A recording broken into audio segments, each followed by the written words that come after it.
एक आदमी जो जीवन भर राम नाम जपता रहा, अब वो बूढ़ा हो गया था। बूढ़ा ही नहीं हुआ था, बल्कि इतना कमजोर हो चुका था कि अपनी जगह से बिना किसी सहारे के उठ भी नहीं पाता था। ऐसी स्थिति में भी उसने कभी राम नाम को अपने से अलग नहीं होने दिया। वो पूरा दिन मन में राम नाम लेता रहता। राम नाम की वजह से उसे अपनी तकलीफों को सहन करने की शक्ति मिलती। बूढ़े हो चुके इस आदमी को 2 बेटे थे, जो उसे नित्य कर्म करने में मदद करते। शुरू में वो बिना कहे ही खुद अपने बूढ़े बाप की सहायता कर दिया करते। फिर धीरे धीरे जब बाप खुद बुलाता तब आते। लेकिन जैसे जैसे वक्त बीतता गया तो वो 2-3 बार पुकारने के बाद भी मुश्किल से आते, और कभी कभी रात को ना भी आते। अब हालत ऐसी हो चली थी कि अक्सर बूढ़ा बिस्तर गंदा कर दिया करता, और जब तक उसके बेटों से सहायता ना मिलती ऐसे ही गंदे बिस्तर में पड़ा रहता।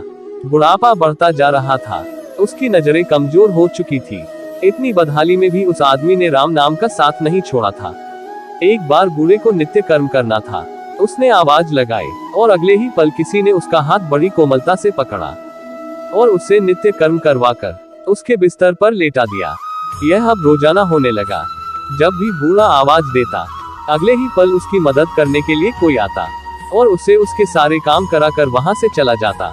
नजर कमजोर हो चुकी थी, देखकर बूढ़ा उनको पहचान नहीं पाता था, लेकिन बूढ़ा जानता था कि यह उसके बेटे नहीं हो सकते, और वह स्पर्श भी उनके बेटों का नहीं था।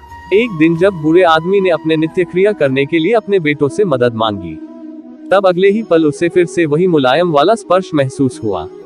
सारा काम खत्म करने के बाद बूढ़े आदमी ने उस व्यक्ति का हाथ पकड़ लिया और उससे पूछा, सच सच बताओ, आखिर तुम हो कौन? तुम मेरे बेटे तो नहीं हो सकते।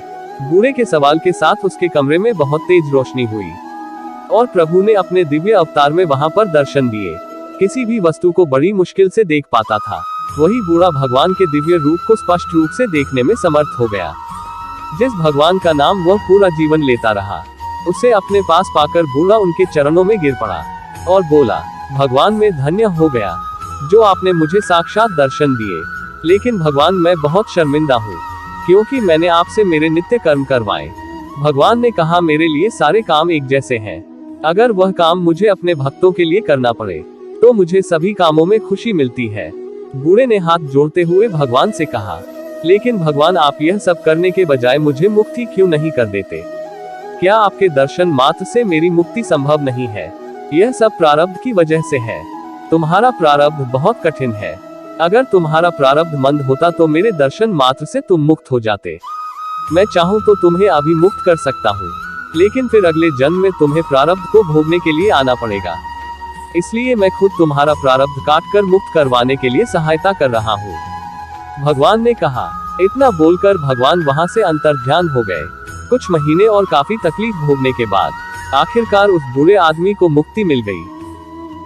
भाइयों और बहनों, यह कहानी हमें यह सीख देती है कि हमें ईश्वर की सच्चे मन से भक्ति करनी चाहिए, और ईश्वर को सच्चे मन से याद किया जाए तो वे जरूर अपने भक्त के पास आते हैं। ऐसी ही और भी प्रेरणादायक और रोचक कहानियां सुनने के लिए अभी सब्सक्राइब करें प्रेरणा टीवी को, ताकि वीडियो की नोटिफिकेशन पहुंचे आप तक सबसे पहले। धन्यवाद।